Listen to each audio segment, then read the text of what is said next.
রাসূল পাক সাল্লাল্লাহু তাআলা আলাইহি ওয়াসাল্লাম তিনি বলেন যে বৈধ কাজে বিসমিল্লাহির রহমানির রহিম পাঠ করো, ভালো কাজে বিসমিল্লাহির রহমানির রহিম পাঠ করো। বৈধ কাজে বিসমিল্লাহির রহমানির রহিম পাঠ করে কাজ শুরু করলে ওই কাজে আল্লাহর রহমত বর্ষিত হয়। তো বৈধ কাজে, ভালো কাজে কি করতে হবে? বিসমিল্লাহির রহমানির রহিম পাঠ করে কাজ শুরু করতে হবে। তবে নাজায়েজ হারাম কাজে নয়। যেরকম হয়তো শরাব পান করছে ওই টাইমে বিসমিল্লাহির রহমানির রহিম পাঠ করা যাবে না, জুয়া খেলছে ওই টাইমে বিসমিল্লাহির রহমানির রহিম পাঠ করা যাবে না, জিনা করার টাইমে বিসমিল্লাহির রহমানির রহিম পাঠ করা যাবে না। হারাম কাজে বিসমিল্লাহির রহমানির রহিম পাঠ করা চলবে না। ভালো কাজে, বৈধ কাজে বিসমিল্লাহির রহমানির রহিম পাঠ করে কাজ আপনি শুরু করবেন, ওই কাজে আপনার বরকত রয়েছে। মহব্বতে বলুন সুবহানাল্লাহ। হযরতে আবু বকর সিদ্দিক রাদিয়াল্লাহু তাআলা আনহু থেকে বর্ণিত, রাসূল পাক সাল্লাল্লাহু তাআলা আলাইহি ওয়াসাল্লাম তিনি বলেন যে খালিস নিয়তে, সাচ্চা নিয়তে কেউ যদি একবার বিসমিল্লাহির রহমানির রহিম পাঠ করে নেয়, তার 10,000 গুনাহ maaf করে দেবে। 10,000 গুনাহ maaf হয়ে যাবে। 10,000 নেকি আমলনামাতে নেকি লেখা হবে।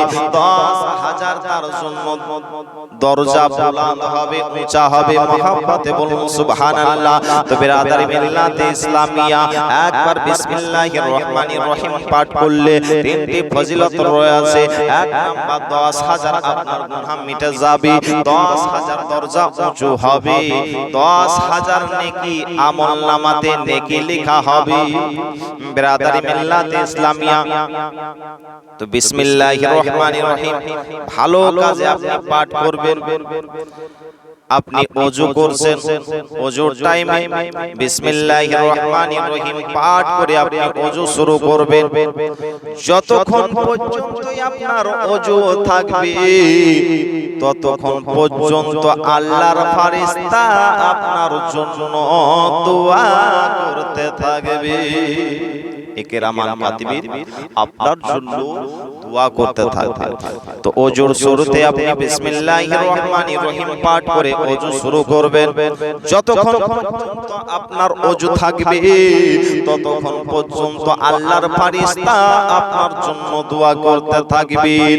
ও বিরাদারি মিল্লাতে ইসলামিয়া, একজন বুজুর্গ ব্যক্তি, একজন আল্লাহওয়ালা ব্যক্তি বিসমিল্লাহির রহমানির রহিমের ফজিলত যেন বর্ণনা করতেছিলেন। মানবগণেরা শ্রবণ করতেছিল। বিসমিল্লাহির রহমানির রহিম পাঠ করার ফজিলত তিনি যেন বর্ণনা করতেছিলেন। একজন ইহুদি নারী, একজন ইহুদি মেয়ে ওই মজলিসে ছিল গো। বিসমিল্লাহির রহমানির রহিম পাঠ করার ফজিলত শুনে তার দিলটা যেন আপনার নরম হয়ে গেল। ওই মেয়েটা আপনার কি করল? ইসলামকে যেন কবুল করে নিলেন। ইসলাম ধর্মকে কবুল করে নেওয়ার পরে ওই মহিলাটা বিসমিল্লাহির রহমানির রহিম পাঠ করতে শুরু করলো। উঠে যেন বিসমিল্লাহির রহমানির রহিম পাঠ করে, বসে আপনার বিসমিল্লাহির রহমানির রহিম পাঠ করে, খাবার শুরু করে বিসমিল্লাহির রহমানির রহিম পাঠ করে, উঠতে বসতে চলতে ফিরতে সব সময় যেন আপনার বিসমিল্লাহির রহমানির রহিম পাঠ করে। তার বাবা মা যেন দেখতে আসে আমার বেটি কেন এই বিসমিল্লাহ বারবার পড়তে আসে। তার বাবা মা যেন মানা করলো, বেটি রে বিসমিল্লাহির রহমানির রহিম পাঠ করা বন্ধ করো, বিসমিল্লাহির রহমানির রহিম তুমি ছেড়ে দাও। মহিলাটা যেন বিসমিল্লাহির রহমানির রহিম পাঠ করা বন্ধ করে না। তার বাবা মা বলে, বেটি রে বিসমিল্লাহির রহমানির রহিম পাঠ করা যদি বন্ধ না করো তোমাকে আঘাত করা হবে, তোমাকে মারা হবে। মেয়েটা বলতে আছে, আব্বা জান আমি বিসমিল্লাহির রহমানির রহিম পাঠ করা আমি ছাড়বো না। তার মা বাবা একটা বুদ্ধি করলো, বিবি আমার বেটি বিসমিল্লাহির রহমানির রহিম পাঠ করা বন্ধ করে না, কি করা যায়, একটা বুদ্ধি করা যাক, কোনো একটা বাহানা দিয়ে আমার বেটিকে এই দুনিয়া থেকে শেষ করে দেব। বিসমিল্লাহির রহমানির রহিম পাঠ করা যখন বন্ধ করে না, কোনো একটা বাহানা দিয়ে আমার বেটিকে শেষ করে দেব। ওই মেয়েটার আব্বা কি করত? বাদশার দরবারে কাজ করত। বাদশার দরবারে কাজ করত। বাদশা একটা অঙ্গটি তার আব্বাকে দিয়েছে। তার আব্বা কি করলো? বলল, বেটি রে, এই অঙ্গটিটা তুমি ভালো করে রাখো। ওই মেয়েটা কি করলো? বিসমিল্লাহির রহমানির রহিম পাঠ করে পকেটের মধ্যে অঙ্গটিটা রেখেছে। খাওয়া দাওয়া করে রাত্রি বেলায় মেয়েটা ঘুমিয়ে গেছে। তার আব্বা কি করেছে? ওই রাত্রি বেলায় ওই পকেট থেকে অঙ্গটিটা বের করে নদীর মধ্যে চালিয়ে দিয়েছে, নদীর মধ্যে ফেলে দিয়েছে। আর ওই অঙ্গটিটাকে কি করেছে? একটা মাছে যেন গিলে নিয়ে আসে, পেটের মধ্যে যেন ভরে নিয়ে আসে। সকালবেলায় যখন মাছ ধরতে গিয়েছেন নদীতে, যারা মাছ ধরে জালে করে যেন আপনার মাছ ধরতে আরম্ভ করেছে, যেই মাছটাতে আপনার অঙ্গটিটাকে পেটের মধ্যে গিলে নিয়ে আসে, ওই মাছটাই কিন্তু জালের মধ্যে যেন চলে এসেছে। জালের মধ্যে আসার পরে যারা মাছ ধরে ওরা কি করলো? ওই মেয়েটার বাবাকে এই মাছটা উপহার দিল, নেন আপনি এই মাছটা নিয়ে যান, মাছটা আপনি খাবেন। মাছটাকে নিয়ে আসার পরে তার বেটিকে বলল, বেটি রে, এই মাছটাকে তুমি ভালো করে রান্না করো রে বেটি। ওই তার মেয়ে কি করেছে? বিসমিল্লাহির রহমানির রহিম বলে যেন আপনার কাটতে শুরু করেছে। পেট যেমন কাটা, দেখতে আসি যেন এই মাছের পেটে অঙ্গটি ভরা, মাছের পেটে আংটি ভরা। মাছের পেট থেকে আংটিটাকে বের করে ধুয়ে যেন আবার বিসমিল্লাহির রহমানির রহিম পাঠ করে ওই পকেটের মধ্যে রেখে দিয়েছে। মাছটা রান্না করার পরে তার আব্বাকে খেতে দিয়েছে। খাওয়া দাওয়া শেষ হলো গো, তার আব্বা এই খবর জানে না যে মাছের পেটে আংটিটা রয়েছে। সে মনে করতে আছে আমি তো আংটি নদীতে ফেলে দিয়েছি, আংটি আর আমার বেটি পাবে না, এবার আমার বেটিকে দুনিয়া থেকে শেষ করে দেব। খাওয়া দাওয়া শেষ হলো। খাওয়া দাওয়া শেষ হওয়ার পরে বলে, বেটি রে, তোকে যে আংটিটা রাখতে দিয়েছিলাম ওই আংটিটা আমাকে দিয়ে দাও। মেয়েটা যেন আপনার উঠলো, ওঠার পরে ওই পকেটে বিসমিল্লাহির রহমানির রহিম বলে হাত দিয়ে যেন আংটিটা বের করে এনে তার আব্বার হাতে দিয়ে দিয়েছে। আব্বা যেন চমকে গিয়েছে, আমি তো এই আংটি নদীতে ফেলে দিলাম, এই আংটি কিভাবে এই পকেটে আসলো? সে চিন্তা করতে আসে, এ হচ্ছে বিসমিল্লাহির রহমানির রহিম পাঠ করার হয়তো বরকত, এই বিসমিল্লাহ পাঠ করার ফজিলত হয়তো। বেরাদার, তাহলে দেখলেন এই বিসমিল্লাহির রহমানির রহিম পাঠ করার ফজিলতে আল্লাহ ওই মেয়েটাকে কতলের হাত থেকে, কতল থেকে বাঁচিয়ে নিলেন। তখন তার বাবা মাথাটা ঠান্ডা হলো যে না, আমি আমার বেটিকে কতল করব না। এটাই হচ্ছে বিসমিল্লাহির রহমানির রহিম পাঠ করার ফজিলত, যে একটা মেয়ে আপনার কতল থেকে বেঁচে গেল।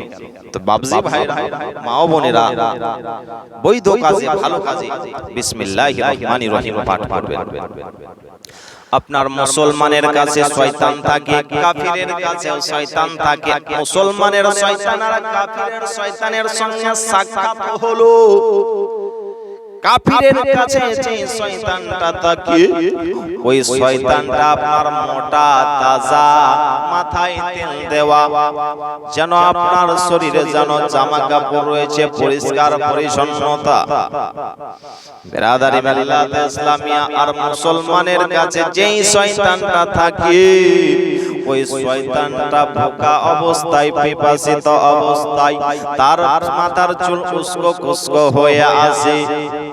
যেই ব্যক্তি যেই মোটা তাজা সে জিজ্ঞাসা করতে আছে তুমি এত দুবলা পাতলা কেন, তোমার মাথায় তেল নাই, তোমার জামা কাপড় কেন নাই? বেরাদার মুসলমানের যে শয়তানটা সে বলতে আছে আমি এক মুসলমানের কাছে পড়েছি রে ভাই, ওই মুসলমান যখন খাবার শুরু করে, মুসলমান যখন ভাত খেতে শুরু করে তখন বিসমিল্লাহির রহমানির রহিম পাঠ করে খাবার শুরু করে। ওই জন্য আমি অবস্থায় রয়েছি, ওই মুসলমান যখন পানি পান করে অন্য কিছু পান করে তখন বিসমিল্লাহির রহমানির রহিম পাঠ করে পান করে। ওই জন্য আমি পিপাসিত অবস্থায় রয়েছি। ওই মুসলমান যখন মাথায় তেল দেয়, মাথায় চিরনি করে, ওই সময়তে বিসমিল্লাহির রহমানির রহিম পাঠ করে শুরু করে। ওই জন্য আমার মাথা যেন উস্কো খুস্কো হয়ে আসে। ওই মুসলমান যখন জামা কাপড় পরিধান করে ওই সময়তে বিসমিল্লাহির রহমানির রহিম পাঠ করে নাই। ওই জন্য আমি উলঙ্গ অবস্থায় রয়েছি। মুসলমানের শয়তান জিজ্ঞাসা করতে আছে তুমি মোটা তাজা কেন? ওই কাফেরের শয়তান বলতে আসি যে আমি এক ব্যক্তির কাছে পড়েছি, ওই ব্যক্তি যখন খাবার শুরু করে তখন বিসমিল্লাহির রহমানির রহিম পাঠ করে না। ওই জন্য আমি খাবারে অংশগ্রহণ করে যাই। ওই জন্য আমি মোটা তাজা যখন পানি পান করি তখন কোন বিসমিল্লাহির রহমানির রহিম পাঠ করে না। ওই জন্য আমার পেটটা ভর্তি থাকে। যখন জামা কাপড় পরিধান করি তখন বিসমিল্লাহির রহমানির রহিম পাঠ করে না। ওই জন্য আমার শরীরে জামা কাপড় যখন মাথায় তেল দেয় চিরনি করে তখন বিসমিল্লাহ পাঠ করে না। ওই জন্য আমার মাথাটা কত সুন্দর হয়ে আছে। ও মিল্লাতে ইসলামিয়া, বোঝা গেল আপনি যদি খাবার শুরু করেন বিসমিল্লাহির রহমানির রহিম পাঠ না করেন ওই খাবারে শয়তান অংশগ্রহণ করা যায়। আপনি হয়তো পানি পান করছেন, কোনো কিছু আপনি পান করছেন, ওই সময়তে বিসমিল্লাহ যদি না পাঠ করেন শয়তান অংশগ্রহণ করে যায়। ওই খাবারে শয়তান অংশগ্রহণ করে, শয়তানও যেন খেতে থাকে। আপনি জামা কাপড় পরিধান করছেন, বিসমিল্লাহির রহমানির রহিম শুরু করে আপনি পরিধান করবেন, মাথায় তেল দিচ্ছেন, শরীরে তেল দিচ্ছেন, তখন বিসমিল্লাহির রহমানির রহিম পাঠ করে নেবেন। শয়তান আপনার কাছে ভিড়তেও পারবে না। তো বেরাদার, ভালো কাজ ওই তো কাজে বিসমিল্লাহির রহমানির রহিম পাঠ করবেন, ওই কাজে আপনার শয়তান অংশগ্রহণ করতে পারবে না। শয়তান অংশগ্রহণ করতে পারবে না। ব্রাদার মিল্লাত ইসলামিয়া, তাহলে বিসমিল্লাহর ফজিলত আপনারা জানলেন।